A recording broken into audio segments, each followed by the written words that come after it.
TIL that trees existed for tens of millions of years before other organisms developed enzymes to digest them. Dead trees just laid on the ground and didn't rot. You can see something similar if you travel to the far northern part of Quebec in the Canadian Shield. The summer is so short, and the area uncovered by the last ice age being so recent, there is very little time for what trees there are there to decay. There are places where it looks like a grassy field, but is actually several feet deep of dry and dead trees covered in a fine layer of lichen. Walking on it is treacherous as you can fall through the dead trees. From the article, the delayed fungal evolution hypothesis is controversial, however, and has been challenged by other researchers, who conclude that a combination of vast depositional systems present on the continents during the formation of Pangea and widespread humid, tropical conditions were responsible for the high rate of coal formation. 28. This is why we have oil pockets underground and contributes to why it is a non-renewable resource. Not only because it would take millions of years, but because the chances of getting heaps of carbon buried like that again without it being reincorporated into the environment via decomposition and the like is extremely rare. Early life on Earth ate all the primordial soup. The primordial soup of organic molecules that spawn life on Earth was literally eaten by these early organisms. Life only survived because a self-sustaining source of food evolved based on photosynthesis. Fungus mushrooms dates back to at least 1 billion years as the oldest known life form in the world. They recycle and digest all forms of life from trees to plants and animals. I'm not sure where you learned this information that dead trees didn't rot, so when they finally developed must have been a booming population with the insane access of food and then I guess a large dying off as consumption had finished the stockpile and had to long on newly dead wood. But bacteria already existed then as well, wouldn't they help the decaying process? And isn't petroleum made from plants and marine organisms that sunk onto the seafloor and were then subsequently buried? Imagine if the same were true for humans. Every dead human, just lying around. Every famous figure.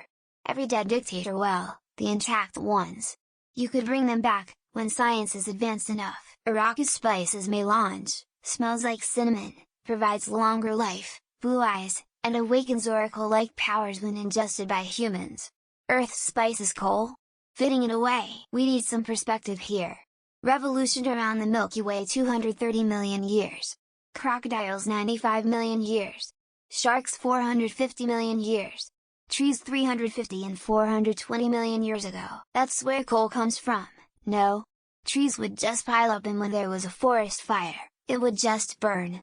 Eventually, getting buried and compressed over the eons. My favorite conspiracy theory is that trees don't exist anymore. Another fun fact: worms weren't native to North America. Before they were introduced by settlers, the ground cover in forests was quite thick, and now it's the same with plastic. In the future all plastics will biodegrade because a new strain of bacteria will be able to eat it. That's why we have oil and gas. Also, that's why if we had to start over from a post-apocalyptic world, we won't have oil and gas. Don't forget about the wind, water, heat, cold and fire that broke them down. This wasn't a gigantic pile of Lincoln logs. Also shows evolution having gotten more efficient. Took only like 100 years for bacteria to evolve who can eat plastic. What an awesome building material!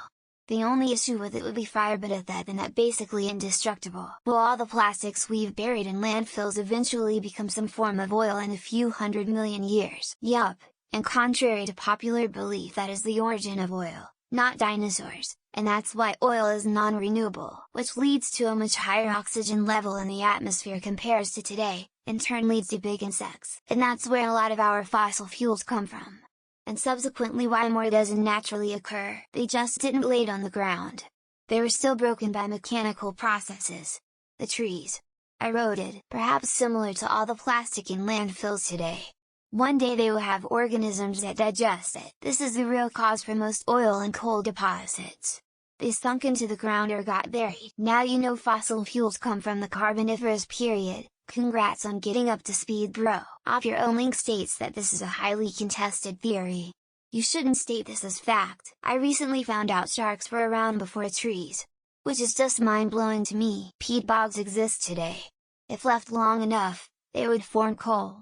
No O2 is the key, and that's essentially why we have coal and why there is never going to be more coal. Removing all that carbon from the atmosphere actually caused an ice age, as well. Maybe one day we'll get plastic digesting life that isn't just a lab experiment. That explains the big ass palm leaves I've seen come out of the ground in Alaska. I do believe this helped lead to extinction events because of all that carbon. Mushrooms used to grow up as tall stalks as well. No mushroom tip until later. What would Earth's landscape look like? Fallen trees everywhere? Why would something that eats dead trees exist before trees? Sharks were swimming in the oceans before trees existed. Flushed face.